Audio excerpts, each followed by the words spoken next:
मैं डॉक्टर शीतल Khodke MD homeopath 20 साल से होम्योपैथी की प्रैक्टिस कर रही हूँ। आदित्य होम्योपैथिक क्लिनिक, कोपरखैरन, नवी मुंबई में। आज का मेरा टॉपिक है infertility in male.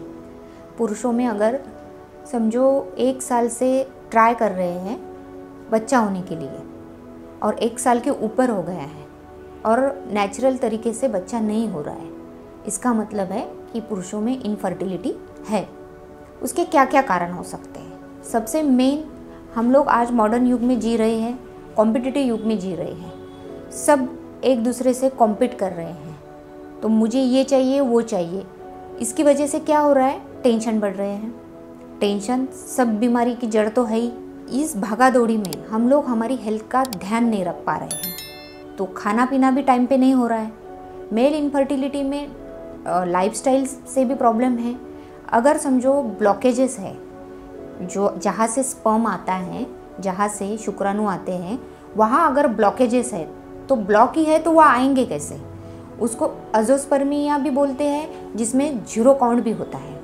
Sperm normal जितनी रेंज चाहिए उतने से अगर कम है, उसकी मोटिलिटी अगर कम है, वो ट्रांसफ़र होने में अगर प्रॉब्लम आ रहा है, ब्लॉकेजेस है, अगर किसी आदमी का निकोटीन का बोलो, अल्कोहल का बोलो, सेवन ज़्यादा है, उससे भी प्रॉब्लम होता है। दूसरी बात ये है कि हमारी जो जीवन शैली है, उसका मेन कारण जो हम लोग आजकल पाया जा रहा है वो है टेंशन, नींद की कमी। उससे हीट बढ़ती है। हीट से भी बहुत बड़ा असर होता है स्पर्म काउंट पे। दूसरी चीज़ रहती है एक्सपोजर। एक्सपोजर मतलब केमिकल एक्सपोजर, रेडिएशन। जैसे हम लोगों का वर्क है, समझो किसी का वर्क केमिकल फैक्ट्री में है या केमिकल से वो उसका पाला पड़ रहा है, रेडिएशन से पाला पड़ रहा है, तो उससे भी प्रॉब्लम होता है। अभी इसमें पता जल्दी चलता नहीं है, क्योंकि 1 साल, 1.5 साल, 2 साल निकल जाते हैं, हम लोग औरत की तरफ ही ध्यान देते हैं। मेल इनफर्टिलिटी में पेन नहीं रहता है। बहुत कम चीज़ों में, इंसानों में या पेशेंट में पेन रहता है, प्राइवेट पार्ट में पेन रहता है, तो वो डॉक्टर की तरफ जाते हैं और टेस्ट करवाते हैं। अदरवाइज़ कोई इंसान स्पर्म काउंट का चेकअप नहीं करवाता है।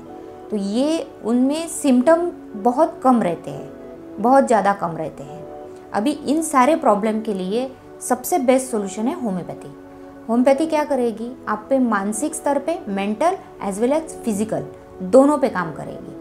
होम्योपैथी का प्रिंसिपल ही है कि रूट कॉज पे काम करना। अब कारण क्या है? इनफर्टिलिटी मैंने इतने सारे आपको कारण बताए हैं, सब में 1 या 2 कारण हो सकते हैं, सारे कारण तो नहीं हो सकते हैं। तो हम लोग होम्योपैथी में कारण ढूंढते हैं। कारण ढूंढा, उस कारण को दवा दी। एवरी इंडिविजुअल अलग है, तो एवरी इंडिविजुअल की दवा भी अलग है होम्योपैथी में। उसका मानसिक, शारीरिक, भावनात्मक, ये सारा स्टडी करके होम्योपैथी में दवा दी जाती है। तो बहुत से केसेस में मैंने खुद ने देखा है कि बहुत अच्छा रिजल्ट आया है।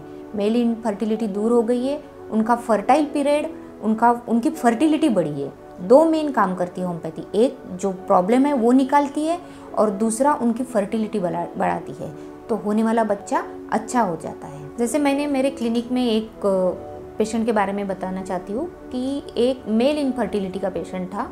वो 2-3 साल से ट्रीटमेंट कर रहे थे इधर उधर।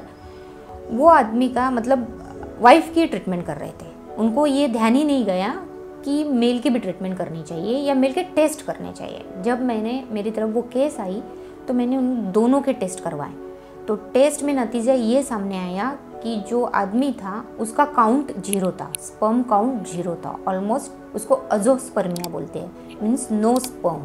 अभी स्पर्म ही नहीं है, बीज ही नहीं है, तो बच्चा कहाँ से होगा? फिर आफ्टर होम्योपैथिक मेडिकेशन जब हम लोगों ने हिस्ट्री ली, हिस्ट्री मतलब मानसिक और शारीरिक और भावनात्मक, सब इमोशनल, सब उसमें आ जाता है। जब हिस्ट्री लेके उसको दवा दी तो आज उसके घर में अच्छा खासा बच्चा है। ये सारे प्रॉब्लम के लिए आप होम्योपैथी ज़रूर ट्राई करें, और बेस्ट रिजल्ट होम्योपैथी से आपको मिलेगा, और आपके जीवन में भी बच्चे के रूप में आपके घर में भी खुशियाँ आएगी। Thank you.